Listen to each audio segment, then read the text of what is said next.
You're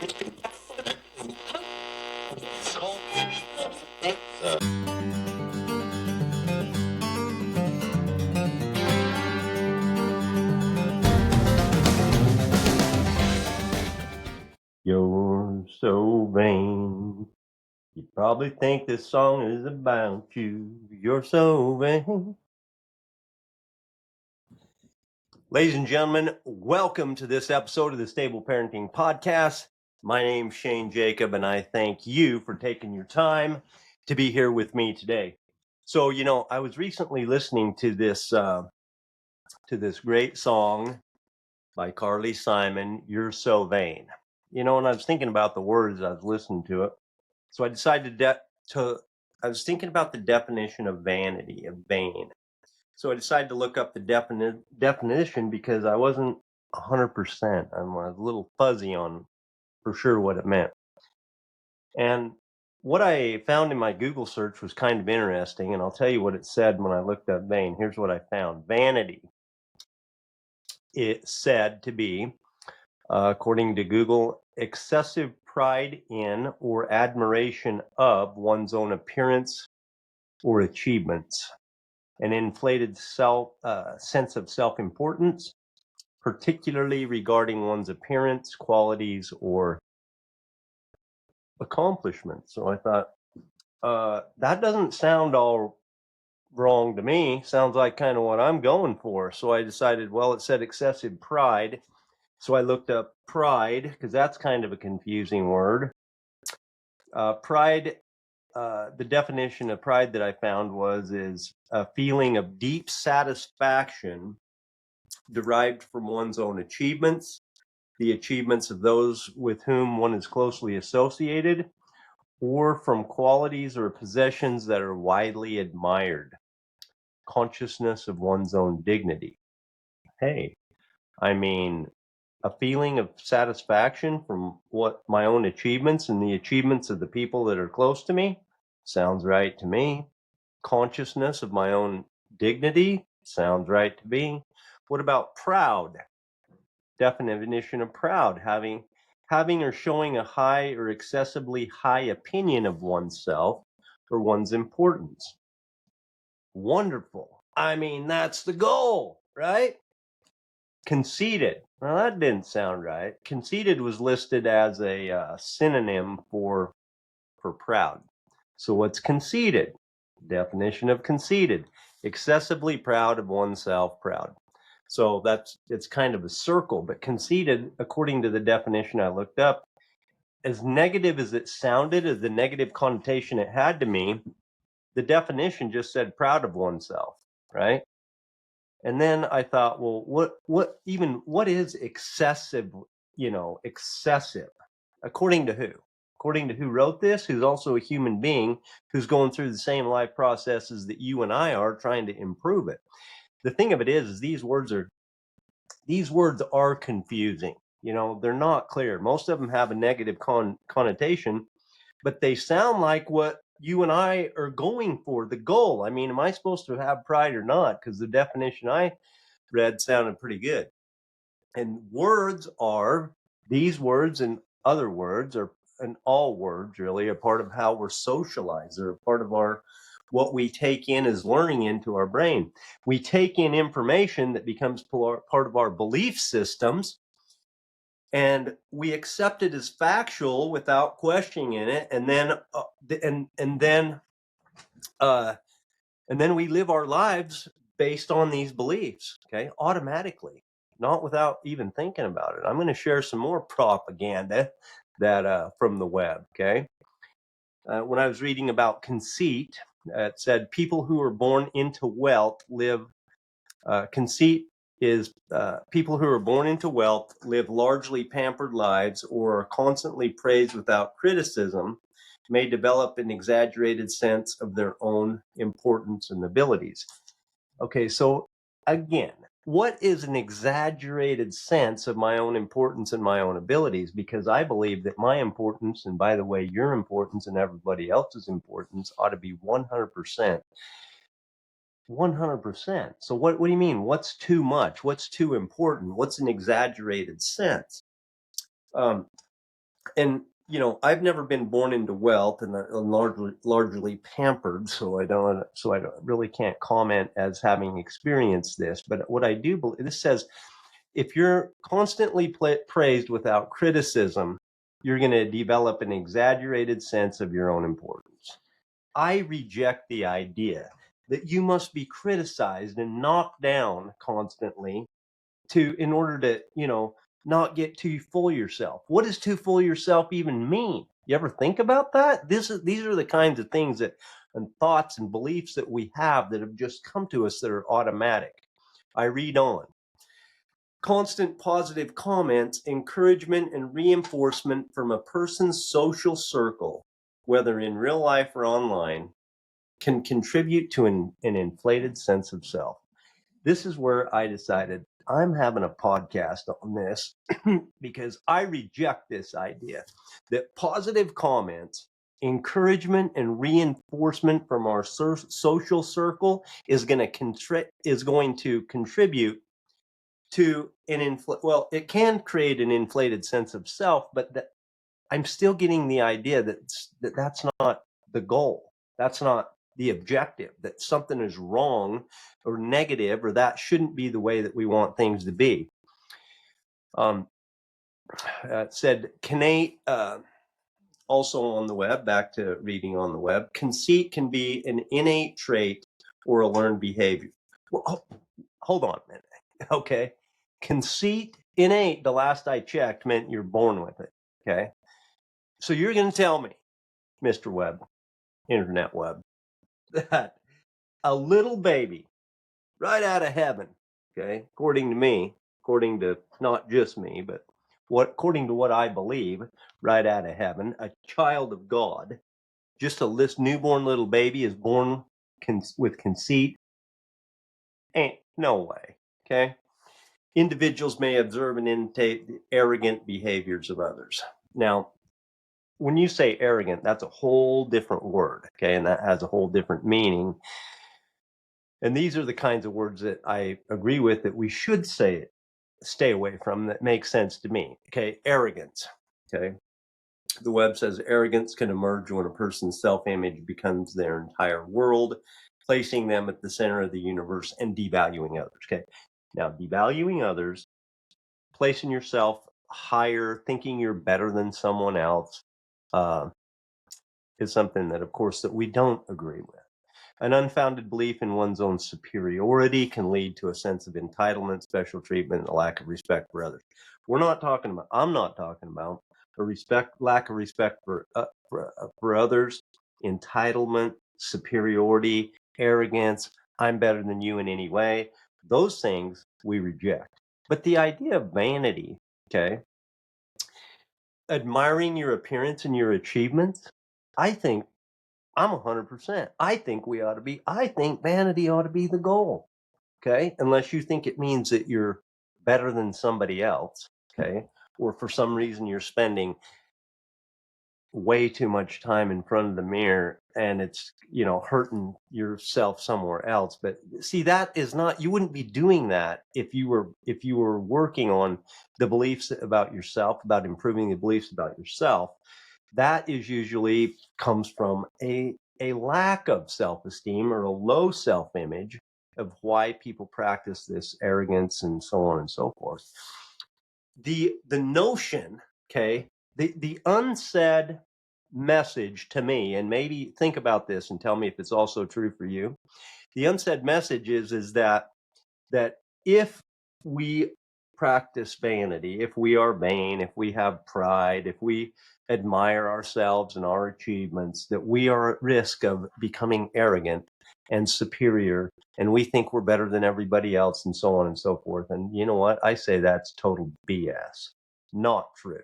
Okay. These words have double meanings, and we only focus on the negative meaning and we push it away. We're so afraid to accept ourselves because we might become arrogant, or it might be an appearance of arrogance, or we might appear to be superior, that we are constantly diminishing, downplaying, cutting ourselves, down to the point that this is a real crisis. And I'm not even kidding.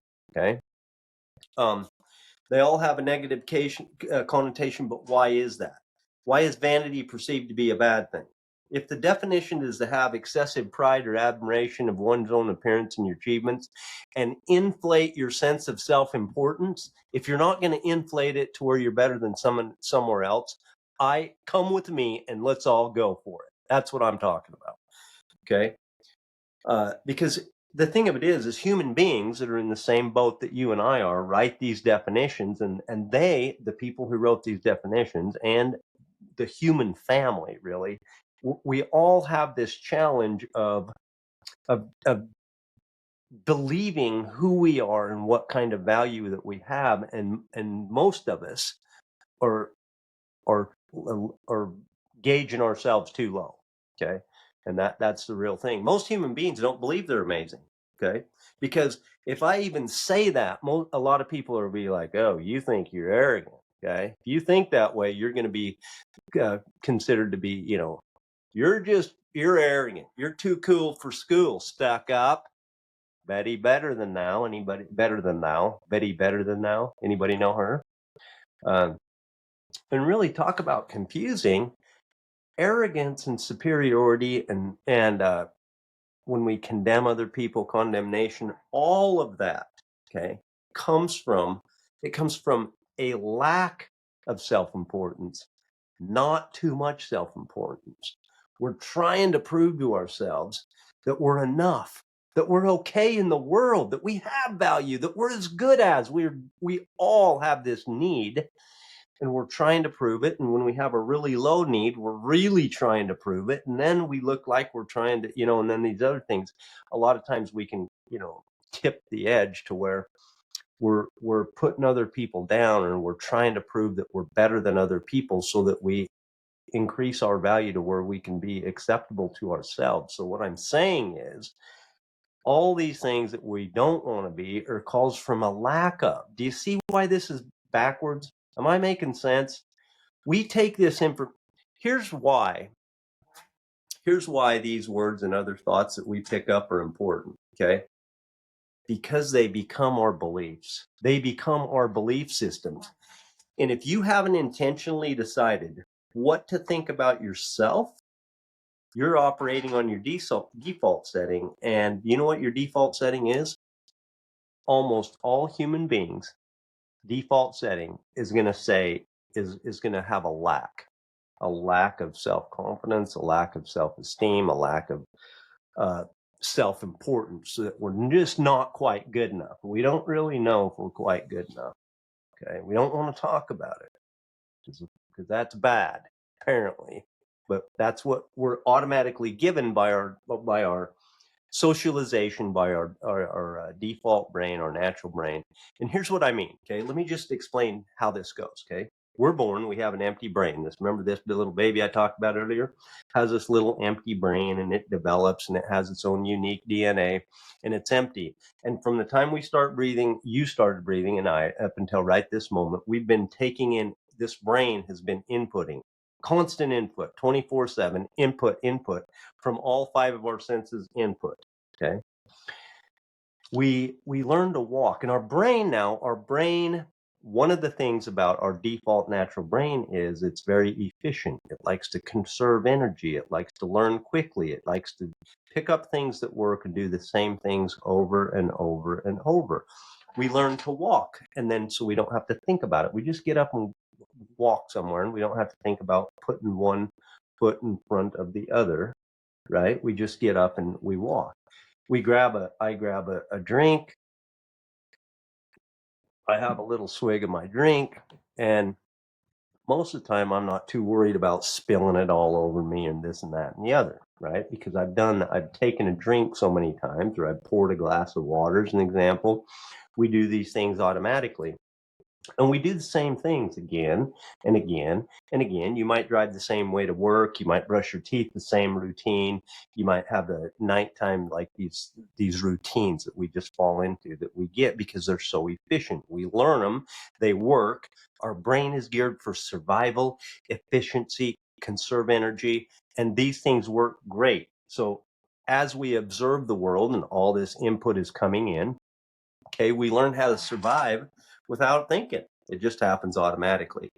We also, at the same time we're learning how to survive in the world, we're making meaning, okay, automatically. All this input comes in, boom, we make meaning out of it. And repeated thoughts. So thoughts are phrases or sentences in our mind. So we may hear them or our brain may feed them to our mind. And these thoughts, thousands a day, we hear, and they're repeated, and repeated thoughts become thoughts that we hear, and thoughts that we think become our beliefs. Okay. Now, you may have heard people say, refer to limiting beliefs. So I have this limiting belief, or your limiting beliefs are what's holding you back. Beliefs are that we have are either propelling us towards what we want, or they're stopping us from getting there. Okay. One or the other. All the beliefs that you have are one way or the other. They're either getting you towards what they're moving you, helping you, aiding you, or allowing you really to get where you want to go, or they've stopped you, and they're the reason that you keep hitting a brick wall, that we can't reach our goals, okay, and get the things that we want, and we keep getting discouraged and depressed, and sometimes we give up hope. These beliefs determine everything, okay? They are the foundation of actions, the foundation of human behavior, and they equal our results. Now, our brain, in this magical, miraculous process of learning automatically, okay, and then doing the same things over and over, is great for survival and basic skills, okay? And it's terrible for belief systems about ourselves, okay? I can't do that. I'm ugly. I'm fat. I'll always look like this. I'll never earn that much. That's not in the cards for me. And so on and so on and so on and so on. Okay. Um, Without intentionality, okay, we will not think that we are as good as we actually are. Okay. And let me just say this. Okay.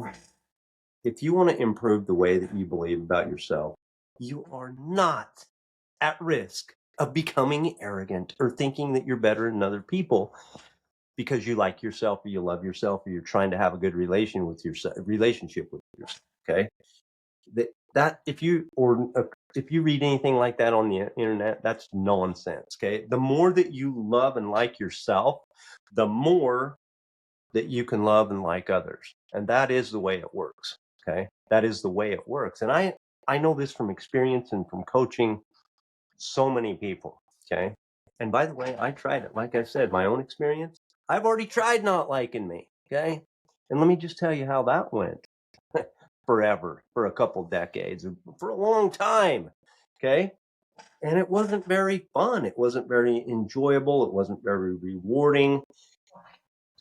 And, and, uh, and it didn't help anybody that was around me.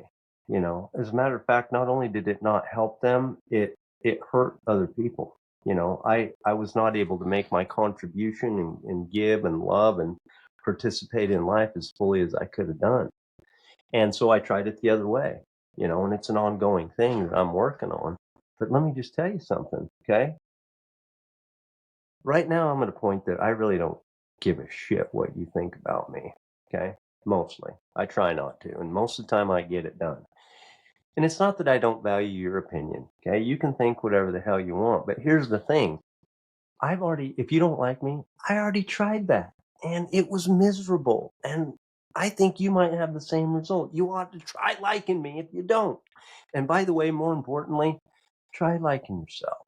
Try loving yourself, because I guarantee you, it's not just you're going to have a better result. Your entire world, everything, your life experience, and very importantly, the people that you love are going to have a better experience with you. Okay.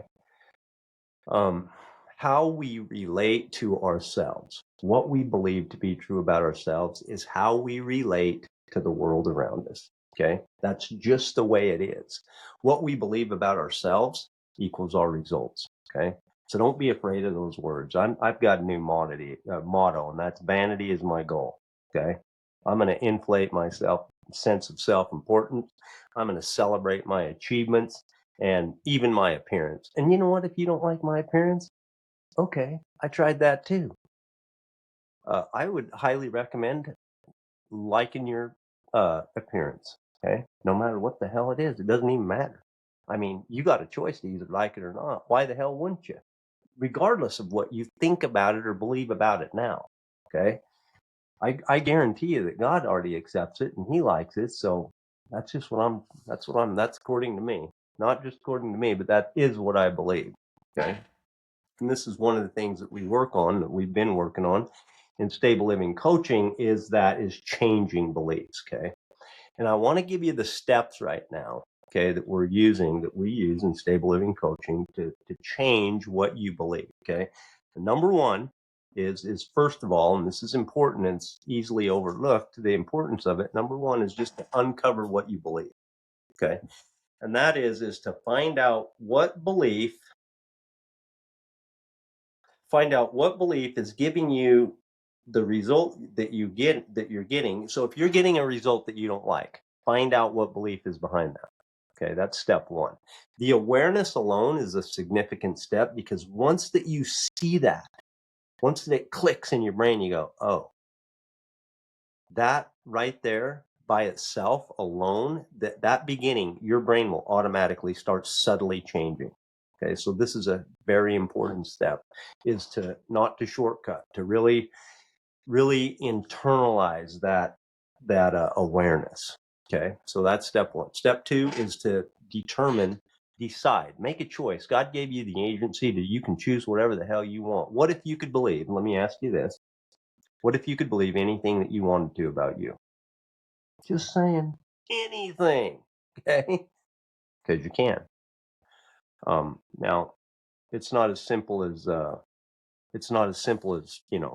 repeating a thought, but that is part of it. Okay, but the second step is just to decide to take the time to think about what you would like to believe about you if you could.